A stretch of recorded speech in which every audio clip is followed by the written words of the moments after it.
Hi everyone, it's Alana again. I hope everyone had a really good 4th of July. I definitely did. It was really relaxing. Just hung out with some friends and family and my boyfriend. Just had a little barbecue and stuff. It was really nice.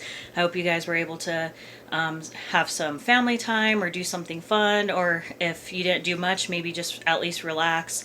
Anyways, I figured I'd get my safety video out of the way this week. Yeah, we'll get started. So one safety concern, sorry, I'm just going to be looking at my notes. One safety concern with my BSW field placement, I actually interned at a hospital, Parkview Medical Center here in Pueblo, Colorado, and so I interned in the behavioral unit, and within that behavioral unit, it had several other different units. The first semester, I interned in the child and adolescent psych unit, and it was a really cool unit. I definitely enjoyed working there a lot.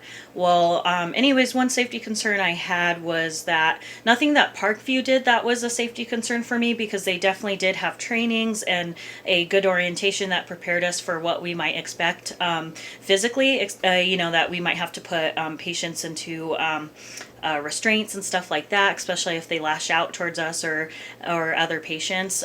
So there's a few times where I did have to help some staff members put a person in restraints. For the most part, the staff members definitely took the lead on that, but I did help a few times. And just one of the safety concerns was, for me, sometimes there are triggers and signs that a kid is going to lash out and attack you or another patient or another staff member, but sometimes there's not, depending on kind of their mental disorder and kind of what they have going on. Sometimes it's out of nowhere. So that was kind of concerning for me, because I try to look at signs and oh, he looks like he's going to explode, but sometimes there wasn't that. So that was just one of the bigger concerns for me, but it ended up being okay. Nothing too crazy happened.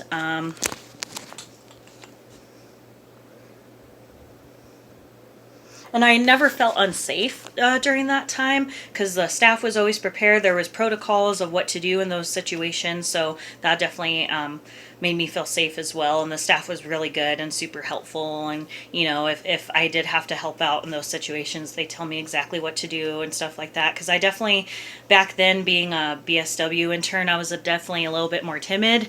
Now that I've been in the field for a little while and a little bit older now, I'm not as timid as so I think differently. What I would have done was I would have just helped out with staff more, just helped out the staff more, see if there's anything else I can do in those situations. Like I said, back then I was a little bit more timid, so I did what they told me, but I definitely would have helped out more. And then also just, like I said, sometimes the kids would lash out of nowhere physically, but I guess another thing I would do differently is just pay a little bit more attention to the signs and triggers for certain, not just the kids, but just anyone in general, so we can try to prevent those types of situations, or be prepared if someone was to attack another staff member or something like that. So that's another thing I would do differently. So there's a few things in my field placement in regards to safety that are a little concerning. One thing is there's a lack of training and orientation, and I don't know if maybe that's not a safety concern to other people, but it's definitely a safety concern for me, just because it doesn't.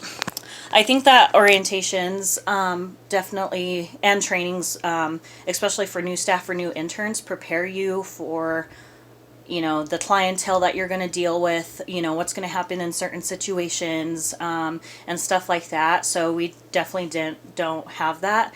And even some of the staff kind of make comments saying like, oh, there's no such training here type of stuff. I just think it would be helpful, because the population I deal with at Gateway to Success is the people who have mental health issues, domestic violence issues, or people who have other mental health issues. But a lot of the majority of our population are people who are in probation or parole, and so they've been kind of in and out in prison. They're kind of, I don't want to be stereotypical or anything or judgmental, but they're definitely a tougher crowd, and they get really angry really easily and stuff like that. So I think that's just the lack of orientation and training is a big issue. So I don't know what you guys think. Just let me know what you guys think, and ask me any questions you feel free to. Thanks. Bye.